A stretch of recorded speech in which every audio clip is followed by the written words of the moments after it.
Recognize Mr. Khanna. Thank you, Mr. Chair.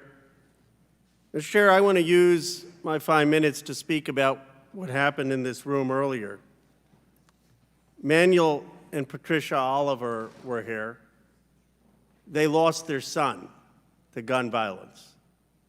As a parent, anyone knows that that is the most painful thing that can happen to a human being. Now, I'm not going to say that their disruption shouldn't have been handled, but we need to, in this country, have some empathy. We need to have some understanding for people who've lost their child.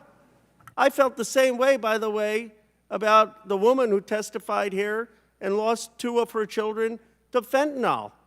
And I said, we need to have empathy for someone who's coming to the United States Congress and borne grief of the most unspeakable kind.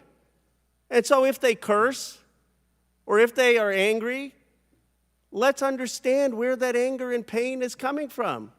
This is not about debating policy. We can have policy disagreements. This is about human empathy for a family who has faced enormous grief, regardless of where you stand. Gentleman yield. Yes, sir. How in the world do I know? I didn't know that woman.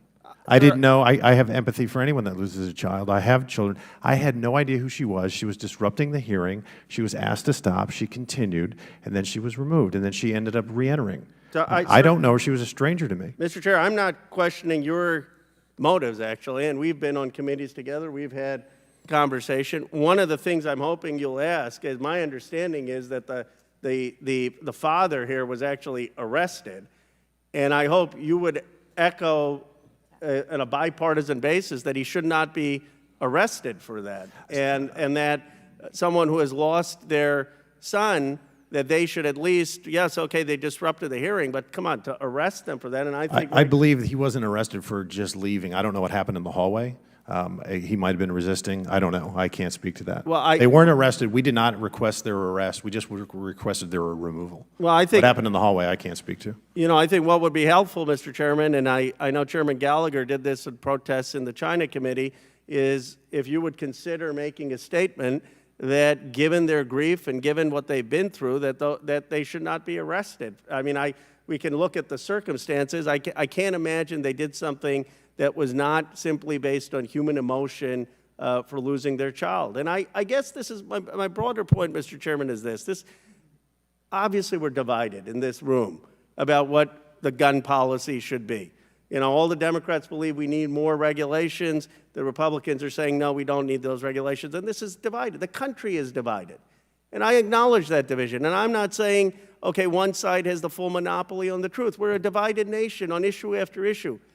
But there has got to be some sense, even as divided as we are, of human civility, of coming together as Americans, of recognizing tragedy, of recognizing loss, of recognizing pain.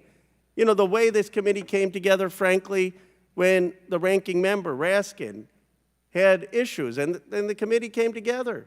Can't we come together as people in a human way of tragedy, regardless of our view on guns? That's all I'm asking from this committee and from you, Mr. Chair, and to acknowledge that people who are here, many of them have suffered unbearable loss.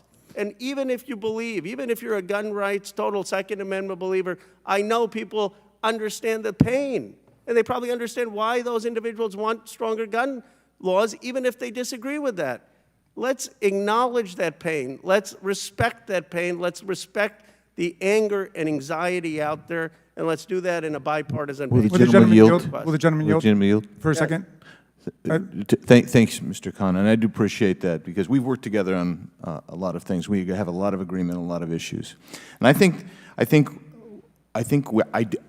I'll speak for myself. I do have empathy for people who have had an unspeakable loss. I don't think either one of us knew who either of those people were, but I will tell you that the gentleman has a history of disrupting and being arrested. He was arrested at President Biden's event for the same conduct. And I don't know why he was arrested ultimately, Mr. Khanna, but I mean, we can empathize, but we also have to understand that does not give license to pursue that type of conduct. And I yield back to you, Mr. Khanna. Thank you. Gentleman's time has expired. Chair